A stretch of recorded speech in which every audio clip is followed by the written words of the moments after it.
Hello guys, welcome back to a brand new video. In this video we will be doing another election prediction, and in this prediction I'll be doing Joe Biden versus Mike Pence.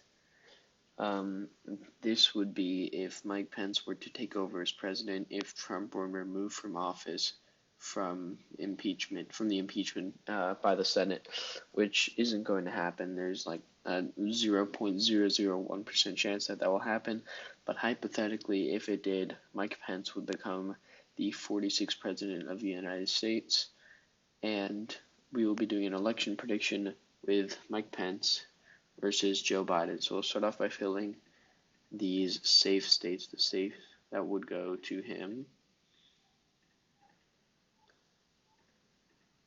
All of these areas over here would go safe to Mike Pence. Indiana is home state too. South Carolina, that would put him at 125 safe electoral votes.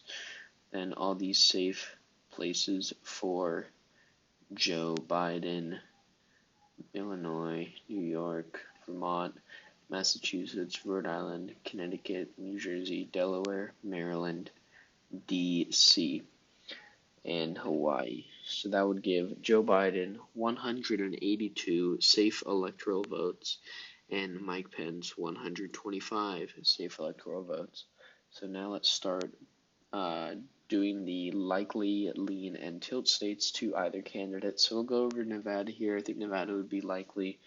Obviously, Mike Pence would not be able to get as many votes as Donald Trump does just because he's not gotten the same charisma, and he's just a generic Republican that isn't very popular amongst anybody except for evangelicals. So Nevada, Joe Biden would win this state likely. Joe Biden's a good candidate for this area. Then over to Colorado, I think he would win it likely, almost maybe even safe. But New Mexico, I actually think he would win safe. Both these states have been trending blue, more blue than they have been for a long time. And especially if Mike Pence is the candidate, a very classic right-wing conservative, these states would shift further to blue. I think Arizona would go tilt towards Joe Biden. Mike Pence wouldn't be too popular in the suburban places. He'd only be popular amongst evangelicals, which do not make up too much of the electorate. And so I think because of that reason, Arizona would go by a tilt margin, a very close margin, towards Joe Biden. I think Texas would go by a tilt margin towards Mike Pence. This would be a very hotly contested state, actually. I think it still has a lot of its Christian influence here that would make Mike Pence a decent candidate for this area, and it would overcome the trends that have been going on towards the Democrats in this area, and it would give Mike Pence the win for Texas's 38 electoral votes. I think Nebraska's second would actually flip for the first time since 2008 by a tilt margin towards Joe Biden. Joe Biden actually isn't bad of a candidate he is a Midwestern type of candidate and would be doing well in a place like Nebraska's 2nd district, and he'd be able to win this district over Mike Pence.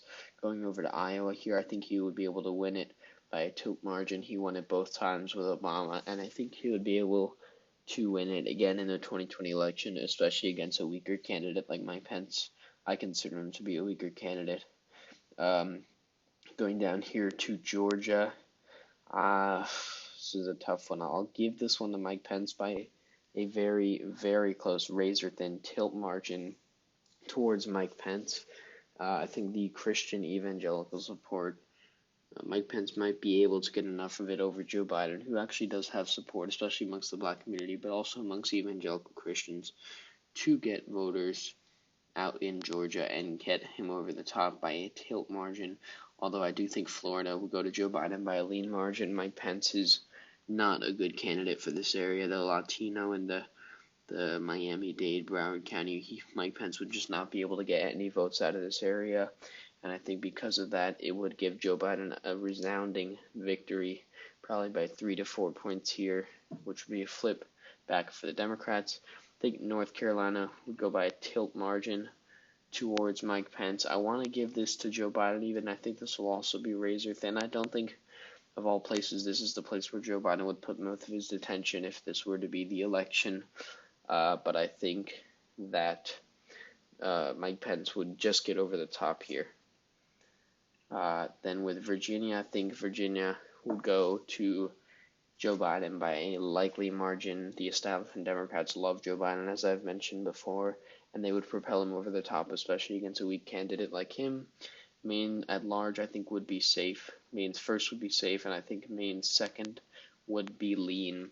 Maine would just have no appeal from Mike Pence, and they would resoundingly choose Joe Biden. I think New Hampshire would go likely. They would really not like a candidate like Mike Pence either, and so they would resoundingly, again, with its 4 electoral votes, vote for Joe Biden. I think that Minnesota will be a likely state. Wisconsin will be lean. Michigan will be lean. Pennsylvania will be lean. And Ohio will be lean. All of these states would push Joe Biden over the edge and give him the victory with a landslide of 344 electoral votes. Not as many as Barack Obama got in 2008 with 356 electoral votes, but Joe Biden would be able to get a comfortable victory of 344 electoral votes to Mike Pence's 194 electoral votes. Mike Pence does not have much appeal in the Rust Belt areas. His appeal, if you look at it to the evangelical voters, is mostly in states like, Georgia, Indiana, where he's from, Kentucky, Texas, Louisiana, Mississippi, all the southern states. And I don't think he'd be able to win much other states like in the Rust Belt, especially since if you would have this dysfunctionality in the Republican Party after, for the first time in the nation's history, you've just lost your president, and now you have Mike Pence taking over. And I think that this map is actually pretty generous towards Mike Pence if you look at it. In this my just basic prediction for it, I have Joe Biden winning all of these states. But you could even give North Carolina to him. You could give Georgia to him. You could give Texas to him. And that would give Joe Biden a whopping 413 electoral votes. That would just be only 125 less of getting all of the electoral votes. But for now, we will leave those states to Mike Pence, although I think that they could go either way. I don't see much actual chance of Mike Pence being able to win an election. I think there would just be too much dysfunctionality in the Republican Party. If 20 Republican senators voted to convict Donald Trump, Donald Trump would not be the president anymore, and then Mike Pence would take over, and then I just don't think that he'd be able to do much in an election. And how would he campaign? He doesn't have the same charisma. He wouldn't have a vice president to campaign with him. He wouldn't have all the same money and contributions that Donald Trump gets. And I think for that reason, he would lose the election by a resounding 344 electoral vote loss.